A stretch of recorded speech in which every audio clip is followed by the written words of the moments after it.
You won't learn! You won't learn!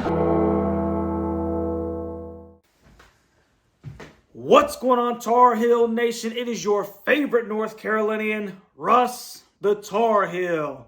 And unfortunately, in this episode, we got to talk about Carolina dropping their first game of the season, 83-81 against the Villanova Wildcats in overtime in the battle for Atlantis. But before we get into the nitty-gritty of that game, I just want to wish all of you a happy Thanksgiving.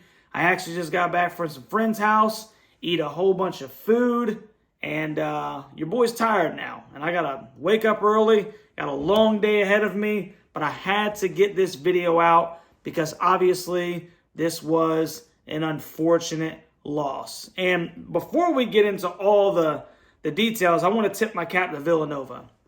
When I watch some tape, they're big, they're physical, they play hard, they're downhill, and like I said in the stinking preview video, and he went above and beyond what I even thought he was going to do, Eric Dixon, number 43 for Villanova, is an absolute man.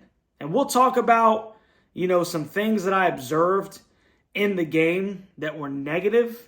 But the first thing that I want to talk about that I think is really important, Carolina did show some grit in this game. They played hard.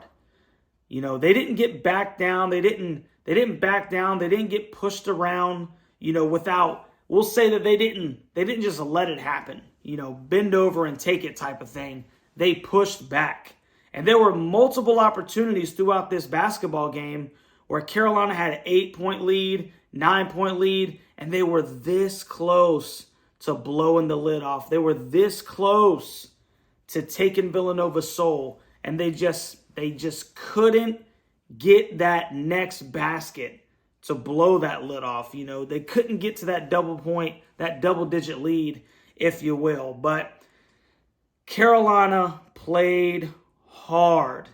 And you know what? I respect them for it because there were many times last year where I did not feel like we played with that kind of grit. I mean, we had to persevere through a lot of things. 3 guys, count them, 3, Withers, Elliott Cadeau, and Harrison Ingram all fouled out of this game. 3 guys. Carolina was called for 30 fouls. That's stinking insane. Absolutely insane. And Villanova shot double the amount of free throws that Carolina did almost. They shot 32. They went 36. They went 32 for 36, 88.9% from the free throw line. So, they balled out, man. And Eric Dixon was a stinking man amongst boys. But I do think that there was a couple of things that Carolina could have done to combat that. But I did want to praise Carolina for their grit. I think it bodes well for the rest of the season because we know that this team is not just going to fold. And that's a good thing. That is a good thing. We've not always been able to say that about Carolina teams in general. So getting into the box score, Dixon had 34 points, 11 for 19, 9 for 11 from the free throw line.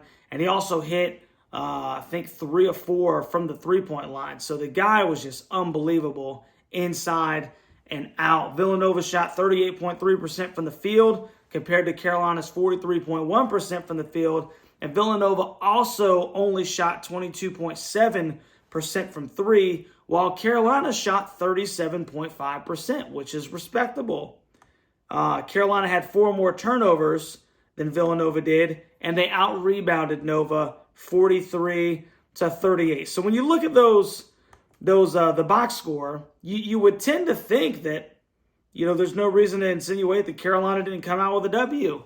And they very well may have, should have, if that even makes any stinking sense. Because like I said, there were multiple opportunities where Carolina could have blown the lid off. Hey, real big shout out to Harrison Ingram. Is Harrison Ingram, has he been the most consistent player for Carolina this year? I mean, has he been, thus far, Carolina's best player? I think he's got to be up there when you're talking about guys that consistently night in and night out bring the stinking thunder. Harrison Ingram finished this ball game with 20 points, 2 rebounds, 2 assists, 2 steals, and he fouled out of the game, obviously. But he went 6 for 8 from the field, 4 for 5 from 3, and 4 for 6 from the free throw line. That is stinking huge, guys. It's absolutely huge to get those numbers from Ingram. And then R.J. Davis had a really big second half. He played 41 minutes, so he played a ton of stinking minutes tonight, and he had to. But R.J. Davis had 23 points. He goes 2 for 8 from 3, 5 for 6 from the free throw line, and 8 for 22 from the field for his 23 points. And then Cormac Ryan had a really good game as well. He kind of turned it up. 7 for 12 from the field, 2 for 6 from 3, 2 for 3 from the free throw line. Obviously, that last one, the miss, was where he was trying to hit the rim, and it was unsuccessful. But he had 18 points. And I'm really holding out hope that Cormac's ankle is okay, because he played a whale of a stinking game. And I love that guy's passion. I love his leadership. And Carolina needs him to be healthy. Carolina needs Cormac on the floor. So going into another thing that I wanted to discuss, Armando Bacot and Eric Dixon. And, here's what's crazy. Like I said, the offense needs to run through Armando Bacot. Armando Bacot had 10 shots this game. That's crazy.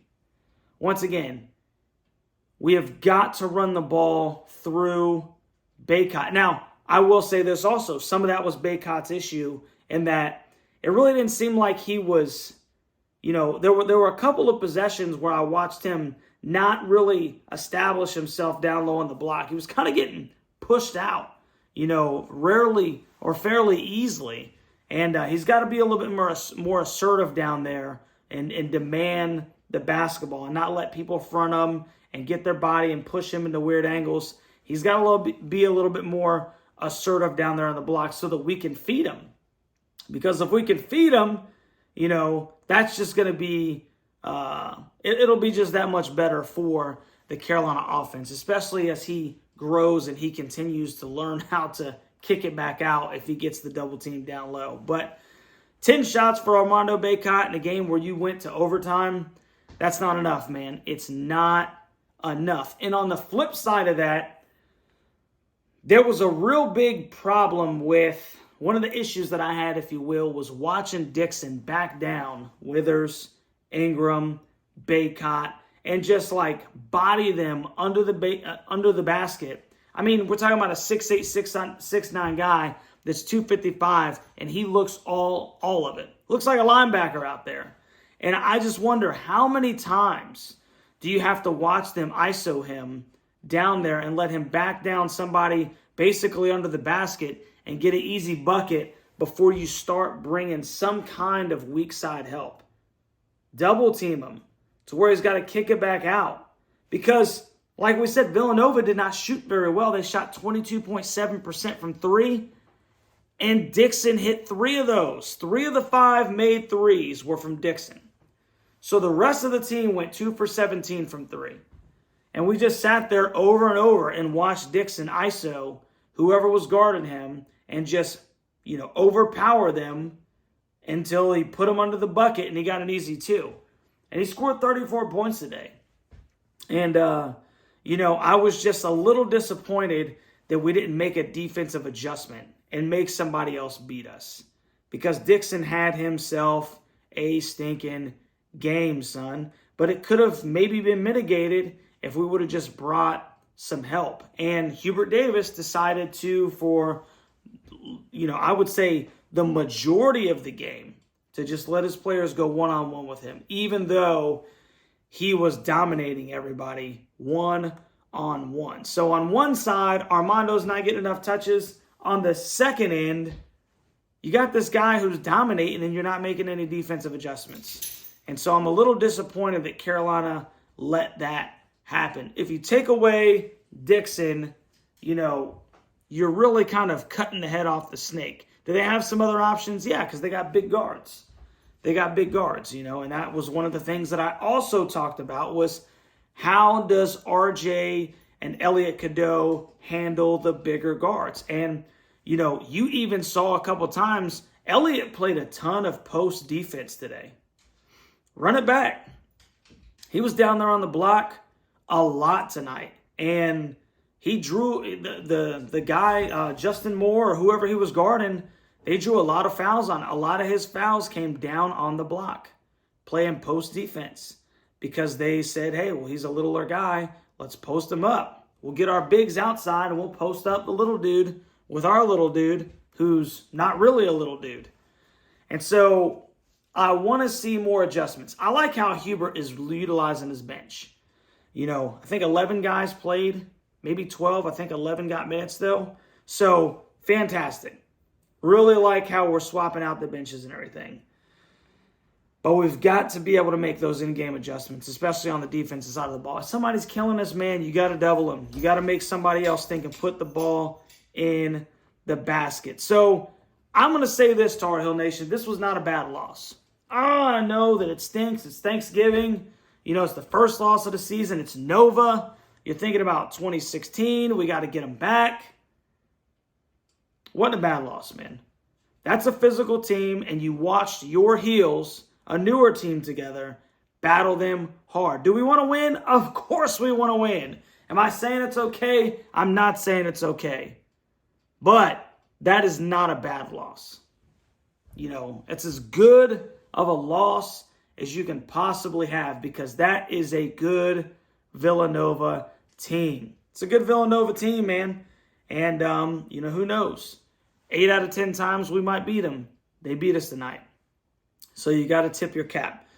So Carolina's going to play in the third place game against number 20, Arkansas, who lost to Memphis 84-79.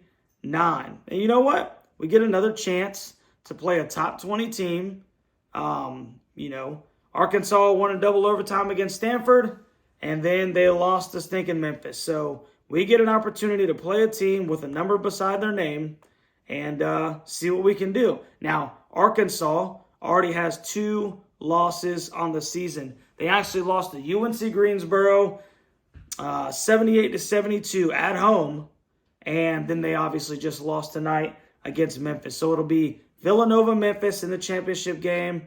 Third place game should be North Carolina and Arkansas. So the teams that we thought we were going to be in the championship game with, those teams are going to be playing the third place game.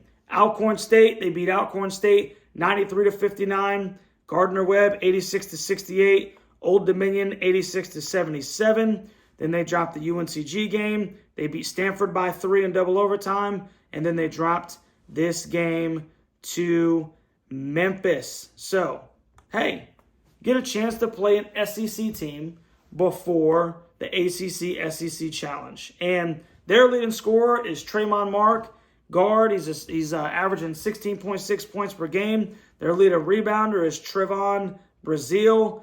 He's averaging 8.6 boards per game. And Devontae Davis, another guard, he's averaging 3 assists a game.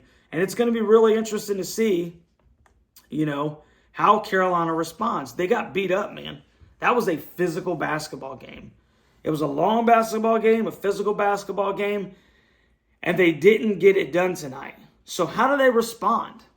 Because as much as we learned about them, the ability to be physical and not get pushed around, at least not just bend over and take it, fight back, which they showed tonight, how do they respond tomorrow?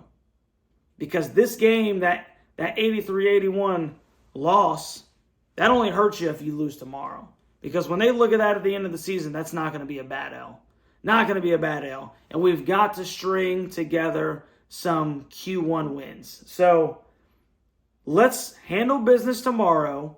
And, we get out of here 2-1, which is actually on every post that I had put. I expected Carolina to go 2-1. If they won the tournament, hey, I would have been perfect with it. Would have been perfect. But I'm not going to lie. In my heart, I said 2-1. I can feel it.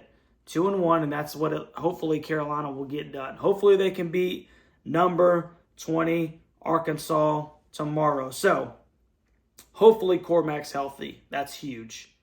And once again, we've got to run the offense through Armando. He's got to get more than 10 shots, man. He's got to get more than 10 shots. Yes, he missed some bunnies today, but he's got to get more shots. So hopefully Cormac's okay. Hopefully Armando gets more touches tomorrow. And hopefully we can stop fouling so much.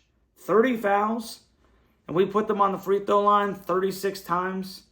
I mean, think about it. They almost scored half their points at the free throw line. So we have got to be more disciplined in that category. So, Tar Heel Nation, I know it stinks, man. Carolina moves to 4-1, but they got a big game tomorrow. So, like, share, subscribe to the content.